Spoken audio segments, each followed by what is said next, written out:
Bapak Ibu rahmati Allah, dari uang-uang ini yang nilainya paling tinggi yang mana Bapak Ibu? Yang paling rendah yang mana? Yang abu-abu, yang 2000. Kok bisa yang merah lebih mahal dari yang abu-abu? Padahal ongkos bikinnya sama kan? Sama nggak ongkos bikin uang 100.000 dengan 2000? Itu riba itu. Bahannya sama, ongkosnya sama, nilainya beda. Apa yang membedakan bedanya? Angkanya doang kan? Nah ini mata uang kapitalis ini. Betul tidak? Maha benar Allah yang telah mengutus Rasulullah SAW yang telah mengatakan, sayati fi akhir zaman yakuluna nasar riba. Akan datang satu masa di akhir zaman manusia akan memakan harta riba. Kalaupun tidak memakan harta riba, mereka terkena debunya riba. Kita tidak menggunakan alat ini untuk bertransaksi riba, tapi alat ini pun baik. Punten mohon maaf Bapak sekalian.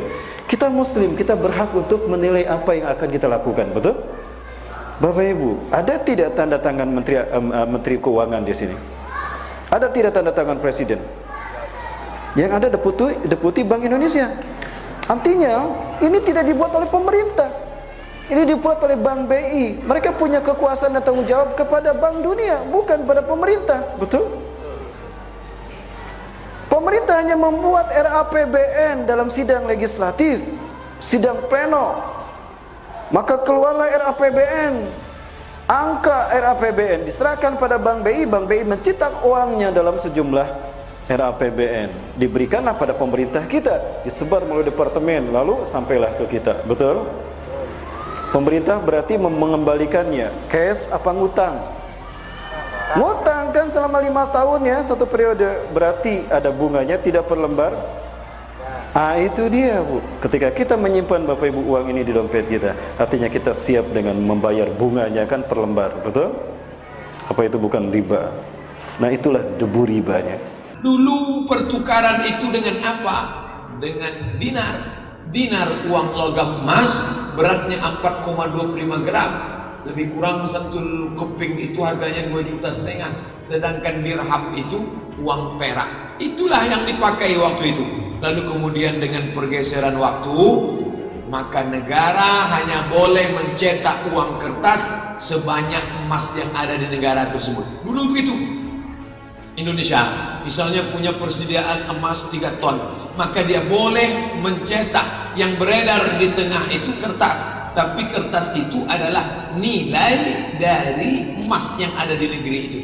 Lalu kemudian Amerika mencetak uang sebanyak-banyaknya, tidak sesuai lagi dengan emas yang ada di Amerika. Jadi yang pertama kali melanggar perjanjian, tidak boleh mencetak kertas melebihi kadar emas yang ada di negara.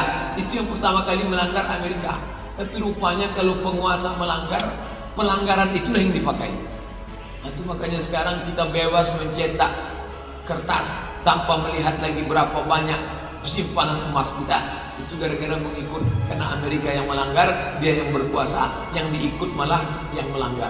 Perdana Menteri Malaysia Mahathir Mohamad, kata beliau, kalau Uni Eropa bisa bersatu dengan euro, kita menyebutnya euro, Spanyol, Jerman, Prancis, cuman Inggris yang masih bertahan dengan pound sterling, yang lain sudah euro. Padahal mereka beda bahasa. Orang Spanyol tak mau bahasa Inggris, orang Prancis tak mau bahasa Inggris. Egonya tinggi. Kami kerajaan Prancis, kami kerajaan Belanda, kami kerajaan Spanyol, kami Juan Carlos, kami Ratu Elizabeth.